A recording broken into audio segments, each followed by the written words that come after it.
दोस्तों, welcome to my YouTube channel. आज मैं आपको बताऊंगी राजस्थान के गुलाबी तथ्य, यानी गुलाबी जो रंग है या गुलाबी जो कलर है उससे संबंधित जितने भी तथ्य हैं राजस्थान के, वो मैं आपको एक साथ बताती हूँ। तो आइए चलते हैं हम हमारे टॉपिक पर। तो हमारा टॉपिक क्या है? गुलाबी, यानी गुलाबी रंग से संबंधित जो भी चीजें हैं वो आज हमारे टॉपिक के अंदर आएंगी। तो बात करते हैं गुलाबी नगरी।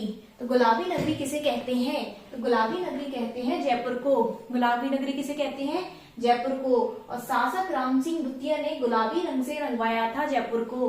अगर आपसे कोई पूछे कि जयपुर को गुलाबी रंग से किसने रंगवाया था, तो इसका आंसर हो जाएगा शासक राम सिंह सेकंड। कौन? राम सिंह सेकंड ने। रेगिस्तान का गुलाब किसे कहते हैं? तो रेगिस्तान का गुलाब तो भाई जैसलमेर को कहेंगे। किसको कहते हैं? जैसलमेर को।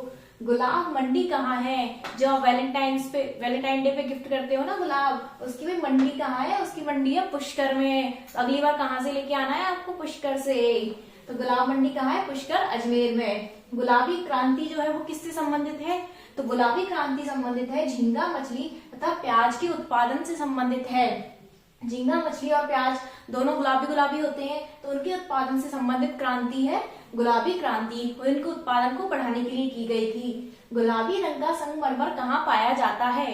तो गुलाबी रंग का संगमरमर पाया जाता है बाबरमल, जालौर में। कहाँ पाया जाता है? बाबरमल, जालौर में। गुलाबी गणगौर कहाँ की प्रसिद्ध है? और ये क्वेश्चन तो भाई ज्यादातर एग्जामों में आपसे पूछा ही जाता है कि गुलाबी गणगौर कहाँ की प्रसिद्ध है। तो कहाँ की प्रसिद्ध है? नाथद्वारा की। गुलाबी पोंचा क्या है?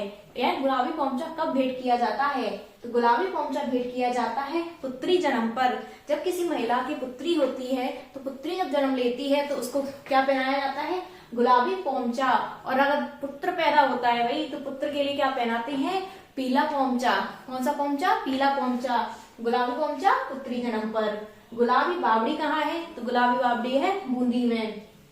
अब आपसे पूछे गुलाब राय किससे संबंधित हैं? भाई गुलाब राय तो जो मारवाड़ की नूरजहां है उनका नाम क्या है? गुलाब राय। क्या नाम है? गुलाब राय। क्या है? मारवाड़ की नूरजहां। गुलाबो सपेरा। गुलाबो सपेरा कौन है? गुलाबो सपेरा कालबेलिया नृत्य से संबंधित है।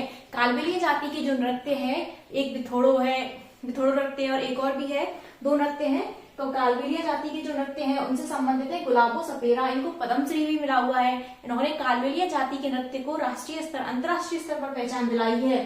इसीलिए गुलाबो सपेरा किससे संबंधित है? कालबेलिया नृत्य से।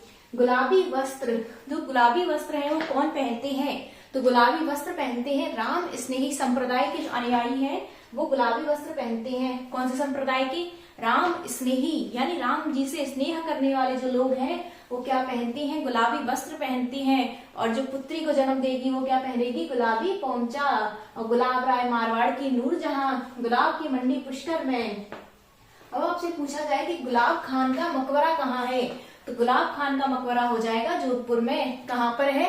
जोधपुर में। और आपसे पूछा जाए गुलाब सागर झील कहाँ है? तो भाई गुलाब सागर झील कहाँ? जहाँ गुलाब राय वहीं गुलाब सागर झील। तो कहाँ? जोधपुर में। अब आपसे पूछा जाए गुलाब हलवा कहाँ का फेमस है? वैसे तो ये क्वेश्चन जीके में आने लायक नहीं है, फिर भी गुलाबी वर्ड से रिलेटेड था, इसीलिए मैंने आपको बता दिया है। तो गुलाब हलवा कहाँ का प्रसिद्ध है? पाली का। अगली बार पाली जाइएगा तो गुलाब हलवा जरूर खा के आइएगा।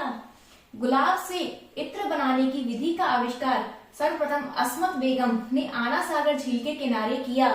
तो आपसे पूछा जाए सर्वप्रथम गुलाब से इत्र किसने बनाया था? तो गुलाब से इत्र किसने बनाया था? अस्मत बेगम ने बनाया था।